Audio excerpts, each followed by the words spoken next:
Pasangan bakal calon gubernur dan wakil gubernur Heri Amalindo Popo Ali atau Hapal terhembus kabar batal mundur dari pencalonannya di Pilkada Sumsel 2024. Pengamat politik Sumatera Selatan, Sumsel, Ade Indra Caniago mengatakan, apabila benar-benar tidak mundur, Hapal melakukan trik marketing politik untuk mendongkrak popularitas keduanya.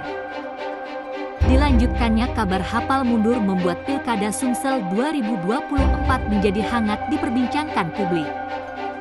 Sinyal Hapal batal mundur itu sendiri diutarakan oleh Heri Amalindo saat awak media bertanya kepadanya di upacara HUT Kemerdekaan RI ke-79 di lapangan Gelora November Pendopo Talang Ubi Kabupaten Pali. Dikatakan Heri Amalindo, bagaimana dirinya mau mundur kalau maju saja belum.